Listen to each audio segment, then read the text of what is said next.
Selamat pagi semuanya. Saya sekarang lagi mereview rumah. Kita boleh dibilang ini adalah rumah perdana kita yang mengusung konsep dua lantai ya, artinya semi dua lantai gitu. Jadi banyak yang bilang rumah ukuran tipe 42 itu nggak bisa dibangun dua lantai. Nah, jadi kita di sini membuktikan bahwa rumah tipe 42 itu bisa dibangun dua lantai. Nah, jadi kita di sini akan kasih lihat semuanya ya. Nah, jadi saya menjelaskan di sini jadi di samping rumah ini itu ada tanah kosong, nanti kita akan bangun juga. Lalu rumah ini memiliki nuansa konsep dengan desain minimalis yang terbaru ya. Nah, jadi saya menunjukkan bahwa di sana itu ada rumah komplek lain juga yang sudah ready, tapi udah ada orang yang sudah ditempati artinya. Lalu ini ada pagar, artinya pagar untuk masuk itu dibuat dengan besi, lalu di sampingnya itu beton dengan konsep keramik batu kali ya. Nah, di sini ada carport, lalu di sini ada garasi mobil. Di situ ada jendela, dua selokan jendela. Ini jendela ini kita mengusung jendela yang berbeda gitu. Nah, di sini ada keran air. Lalu di situ ada tempat pembuangan ya, artinya di bawah carport itu ada pembuangan air. Nah, di sini ada taman. Taman ini nanti terserah orang rumah mau nanam bunga apa, terserah. Jadi di situ ada teras menggunakan granit ya gitu. Di sini ada tiang ini juga nanti bisa ketika hujan airnya bisa turun. Nah, di sini saya menunjukkan bahwa ini adalah tabung. Di sini itu ada tempat pembuangan tabung, artinya toilet dari dalam rumah, maka pembuangannya ke sini. Ini adalah carport. Jadi tidak usah khawatir ketika nanti suatu saat bau segala macam, ini nggak akan bau. Nah, jadi jendela ini kita mengusung konsep rumah Aceh ya gitu. Jadi seakan-akan bahwa rumah Aceh. Di sini kita pasang bingkai atau bingkai jendela, tapi kita ukir dengan bentuk beton ya. Kita cor semuanya menjadi 4 peta gitu, menjadi peta 4 gitu. Seakan-akan terlihat seperti bingkai gitu. Nah, di sini ada lampu hias atau lampu tiang, ketika malam nanti lampu ini bisa nyala gitu. Nah, di sini ada topi teras itu lebar dan panjangnya itu 3 meter kali 2 meter 30 ya gitu. Jadi 3 meter lebarnya 2 meter 30, termasuk teras juga 3 meter kali 2 meter 15 ya. Jadi lebar panjang 3 meter, lebarnya 2,13. Nah, di sini kita melihat bahwa ada pintu. Pintu ini memang sengaja kita desain menggunakan konsep seperti ini agar terlihat lebih kolaborasi dan matching ya dengan jendela yang ada di samping, yang ada di carport itu. Nah, jadi kita coba lihat masuk. Assalamualaikum warahmatullahi wabarakatuh. Jadi begini kondisi rumahnya. Jadi kita coba masuk ke dalamnya, sekalian kita review lebih detail lagi. Nah, di sini saya menjelaskan bahwa dari ruangan utama ke ruangan tamu itu langsung terlihat plong gitu ya. Memang rumah ini bukan tipe rumah yang gede gitu. Nah, jadi di sini kita bisa lihat memiliki motif plafon, memiliki dimensi yang terbaru ya. bahwa dengan ukuran rumah yang tipenya 42 kecil dan memiliki 2 kamar tidur, bahwa kita bisa mendesain plafon sesuai dengan modern klasik sekarang gitu. Nah jadi sekalian juga saya ingin mempromosi, karena apa?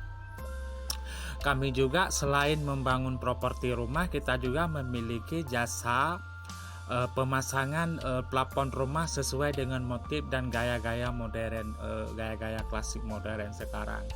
Nah di sini kita lantainya ini adalah granit ya, granit. Nah termasuk kita coba masuk ke kamar, bahwa kamar ini adalah boleh kamar utama atau boleh kamar keluarga atau kamar tamu atau kamar anak atau kamar pribadi lah gitu.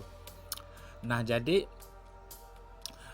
kamar ini lebarnya 3 kali 3 meter ya, soalnya memang di situ ada jendela pencahayaan agar kamarnya itu lebih terlihat terang ya, atau lebih menghemat energi listrik gitu ketika siang hari gitu ya. Lalu di atasnya itu kita pasang seperti biasa, kita pasang tempat colokan AC ya, supaya nanti ketika beli AC jadi nggak ribet-ribet lagi harus bongkar-bongkar dinding gitu. Coba kita masuk ke kamar kedua. Nah kamar kedua juga memiliki jendela pencahayaan juga dari samping gitu. Jadi ketika siang hari nanti tidak susah-susah atau tidak lagi perlu menghidupkan lampu supaya penghematan energi listrik. Nah di sini tuh yang saya maksud tadi ini adalah tangga untuk akses ke lantai 2. Nanti di tangga ini boleh dipasang keramik sendiri atau boleh dipasang besi atau kaca, terserah orang rumah nanti maunya gimana. Di situ ada sanyo, artinya sanyo pompa air gitu ya. Nah jadi dapurnya seperti ini. Nanti di atas itu bisa dipasang kabinet-kabinet atau di bawah dapur juga bisa dipasang kabinet-kabinet. Nah di sini nanti bisa ditutup sesuai dengan kebutuhan orang rumah gitu, sesuai dengan kemauannya gimana gitu. Nah nanti di sini itu bisa ditaruh kulkas, lalu di bawah tangga itu bisa dikasih tempat sepatu atau bisa ditaruh barang-barang tertentu nanti sesuai dengan kebutuhan rumah si pemilik rumah atau si pembeli rumah. Nah jadi di sini itu kita bangun dapur memiliki seperti ini ya, seperti angka L. Lalu di sini kita kasih 3 granit gitu untuk memudahkan mengukur. Lalu di samping ini kenapa kita suruh pasang seperti ini, agar terlihat lebih rapi gitu. Kadang-kadang banyak juga orang yang pasang langsung gitu, jadi kan terlihat lebih nggak elegan, nggak rapi gitu. Nah kalau seperti ini kan terlihat lebih dimetris ya, rapinya terlihat. Lalu di sini kita pasang air di sini. Nah di sini saya menjelaskan bahwa di sini tuh nanti bisa dipergunakan buat kompor tanam, karena kan zaman sekarang itu kan rata-rata orang itu sudah menggunakan kompor tanam ya, jadi nggak ada lagi kompor kayak gitu. Di sini nanti bisa dikasih magicom gitu, jadi udah disediakan semuanya.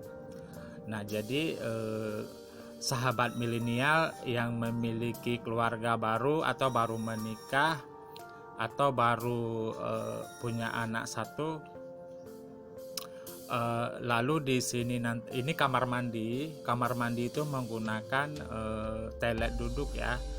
Jadi memang rata-rata sekarang itu sudah seperti ini ya, rata-rata dari seluruh wilayah. Nah di sini tuh ada mesin air panas. Nanti bagi keluarga muda yang baru menikah atau baru bulan madu, jadi dia nggak susah-susah mandi pagi, untuk berangkat kerja, untuk sholat, nah gitu. Jadi dengan adanya mesin air panas ini nanti jadi nggak ada kewalahan lagi, oh males mandi dingin gitu. Dengan adanya seperti itu, kita mau mandi jam 4 pagi, jam 3 pagi, jadi kita sudah punya mesin tuh di rumah gitu. Jadi udah ada air panas sendiri. Di sini adalah pintu ke belakang rumah untuk aksesnya langsung gitu. Kita coba naik ke lantai 2 ya, tapi lantai 2 itu sekarang baru disediakan untuk tempat jemuran aja sih, tapi ketika nanti orang rumah atau orang pemilik rumah mau renovasi atau mau dibangun dinding atau mau dibikin kamar lagi di atas, mau dibikin ruangan apa lagi di atas, itu terserah gitu. Yang penting kita sudah menyediakan bentuknya seperti ini gitu. Nah itu adalah sawah. Memang kalau di Aceh itu memang terlihat rata-rata sawah ya. Memang rumah ini berada di pinggir sawah. Lalu di sini nanti bisa dibangun kamar atau bisa dibangun teras atau apa. Di sini juga nanti bisa dibikin seperti jemuran atau terserah gitu ya. Yang jelas kita sudah menunjukkan buktinya di sini bahwa rumah tipe kecil atau 42 itu nggak bisa dibangun 2 lantai itu untuk zaman sekarang. Guys, jangan lupa subscribe dan tekan tanda loncengnya ya. Semoga kalian mudah rezeki dan sehat-sehat semuanya. Nah, saya menjelaskan ya, untuk zaman sekarang ini untuk rumah tipe 42 itu bukan hal yang rumit ya untuk kita desain, untuk kita bangun memiliki gaya 2 lantai. Bisa, kemungkinan bisa gitu. Tapi tergantung budget kita juga, tergantung si pemilik rumah nanti dia maunya gimana gitu. Nah jadi bukan nggak bisa gitu. Kadang-kadang kan banyak orang rumah di tempat kami itu mahal gitu ya. Jadi harganya beda sampai 30 juta atau sampai 40 juta. Saya mau jelaskan di sini, kita itu jual mutu. Kita tuh jual branding ya. Jadi rumah itu juga dia memiliki mutu. Tidak sama ketika misalkan banyak orang tuh membanding-bandingkan harga dengan rumah A dengan rumah B, dengan pengembang A dengan pengembang B. Nah, jadi saya menjelaskan di sini tuh kita harus lihat dulu mutu rumahnya bagaimana, desain rumahnya bagaimana, konsep rumahnya bagaimana gitu. Kemudian bahan yang dipergunakan untuk membangun sebuah properti atau sebuah rumah itu menggunakan mutu-mutu brandingnya apa gitu. Maka jangan samakan, misalkan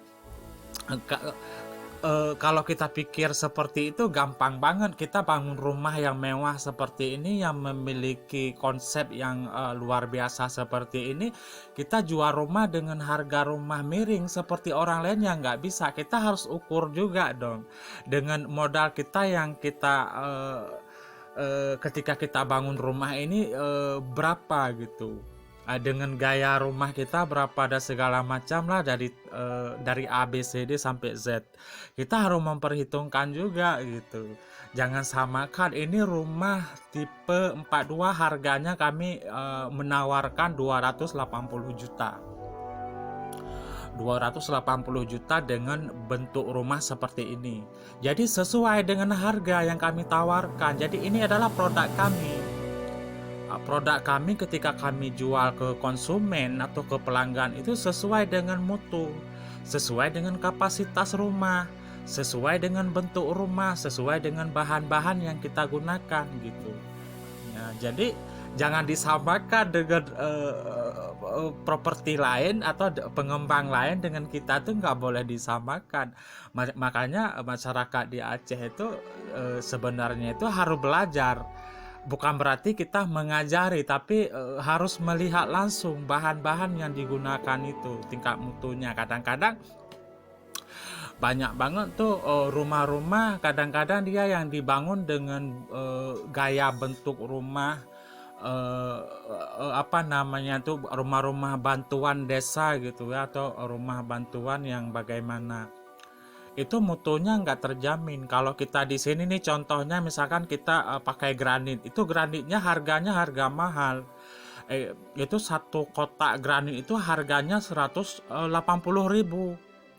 180.000 itu yang granit saja, belum lagi kita bahas misalkan seperti pintu. Ini granit yang di teras ini mahal harganya, cek aja sendiri di toko bangunan. Ini kami beli di sana itu 220.000 per kotak. Itu granit ini mahal dia, dibandingkan dengan granit yang di dalam itu 180.000, kalau yang di luar 220.000. Itu lebih mahal yang di luar. Kenapa lebih mahal yang di luar? Karena memang granit teras itu harus mutunya tinggi, karena di situ nanti akan berhadapan langsung dengan pencahayaan matahari, kemudian ketika hujan juga, dan berbagai macam cuaca, dia akan berhadapan langsung dengan granit yang di luar gitu. Nah, termasuk juga tuh dari yang di dalam juga, termasuk plafon yang kita bangun, termasuk semua fasilitas yang ada di dalam rumah itu.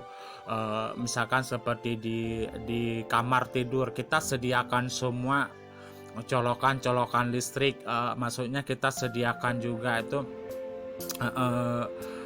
TV kabel ya, jadi ada khusus nanti tempat internet gitu. Nanti pihak rumah yang di sini dia nggak perlu ribet lagi, harus bongkar ini, harus bongkar itu gitu. Makanya memang harga rumah kita itu lebih mahal. Jadi bukan berarti ketika rumah kita mahal itu kehilangan konsumen, enggak juga gitu. Karena kan setiap orang itu kan memiliki kapasitas keuangan masing-masing.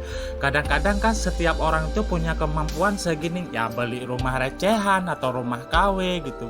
Kadang-kadang seorang konsumen itu punya uang, punya kapasitas, dia punya kemampuan beli rumah yang branded kayak kita ini. Jadi bukan berarti ketika kita tawarkan rumah kita yang harga tinggi lalu konsumen kita hilang, nggak hilang juga. Kadang-kadang kita rezeki itu diatur sesuai dengan kapasitas rumah. Jadi setiap orang misalkan seperti ini, dia memiliki daya pikirnya luas, ada yang memikirkan daya pikirnya enggak luas. Jadi setiap orang itu memiliki variasi dalam mengambil keputusan, atau memiliki daya pandang yang berbeda-beda gitu. Bukan berarti ketika kami tawarkan rumah kita yang harganya beda sampai 40 juta, 30 juta itu nggak ada orang yang beli. Ada juga, kalau nggak ada yang beli kita nggak akan bangun rumah dong gitu. Apalagi kita sekarang itu bisnis kita ini memang selain kita bangun properti juga kita menerima fasilitas request. Jadi orang beli rumah dari kita tuh bisa request. Dia pengen interiornya gimana, dia pengen cat rumahnya bagaimana, dia pengen konsep di interior rumah itu bagaimana, kita turutin, nanti kita hitung harganya berapa gitu. Termasuk kadang-kadang misalkan contohnya gini, Pak tolong dong saya dibangun rumah misalkan tipe 42 yang memiliki konsep 2 lantai gitu. Ketika nanti kami ingin renovasi rumah, jadi kami nggak perlu lagi ribet harus bikin tangga, harus bikin ini ABCD lah sampai Z gitu. Nanti kita tinggal membangun atasnya aja gitu. Nah, jadi kita bikin ini sebagai bukti bahwa memang rumah tipe 42 itu bukan tidak mungkin bisa dibikin 2 lantai. Ini buktinya kita bikin bisa gitu. Nah, makanya janganlah ini zaman 2021, nanti mungkin beberapa minggu lagi kita sudah masuk di zaman 2022 gitu. Jadi konsep-konsep daya pikir kuno tuh nggak usah apalagi ya, maksudnya udah nggak usah dibudidaya lagi deh. Karena kan zaman sekarang ini tidak ada sesuatu yang nggak bisa, semuanya bisa. Yang penting bagaimana kita mendesainnya, bagaimana kita mengkonsepkannya, bagaimana kita mengatur cara kita, lahan kita, siapa pengembangnya, lalu siapa arsitekturnya, siapa yang jasa-jasa orang ahli yang kita gunakan di sini gitu. Jadi hanya ini yang dapat saya jelaskan, mungkin ini sebagai bentuk wawasan juga, sebagai bentuk edukasi juga buat masyarakat kita yang ada di Aceh. Jadi satu hal yang saya pengen jelaskan lagi, jangan membanding-bandingkan rumah di developer lain dengan developer kita. Jadi jangan membanding-bandingkan kita dengan orang lain gitu. Jadi setiap orang itu memiliki ciri khas masing-masing gitu, memiliki daya pandang yang berbeda-beda gitu. Memang kita menjual rumah ini bukan hanya menjual rumah. Jadi ketika kadang-kadang banyak orang, ya saya menjelaskan lagi, kadang-kadang orang bangun rumah asal bangun lalu dia jual dengan harga murah, itu hak mereka. Lalu kita di sini jual rumah, yang pertama itu kita jual rumah, yang kedua kita jual fasilitas, yang ketiga itu kita adalah jual produk. Ketika kita jual produk, berarti kita hasil produk kita membuat orang yang beli rumah itu puas, jadi nggak ada komplain. Nah, maka rumah kita itu mahal karena kita mutu, yang kita bangun itu adalah mutu. Fondasi kita utama itu adalah konsep kita yang kita jual itu adalah mutu. Jadi barang-barang yang kita gunakan di perumahan kita ini adalah barang-barang yang memiliki merek brandnya yang bagus gitu. Nah, jadi hanya ini mungkin yang dapat saya jelaskan. Semoga bermanfaat untuk semuanya. Wassalamualaikum warahmatullahi wabarakatuh. Jangan lupa subscribe, like, komen, dan share gitu ya. Jadi semoga bermanfaat buat kalangan milenial ya, khususnya ini yang usianya di bawah 30 tahun, misalkan dari 25 tahun sampai 35 tahun, karena itu memiliki usia yang produktif gitu ya. Gitu. Terima kasih.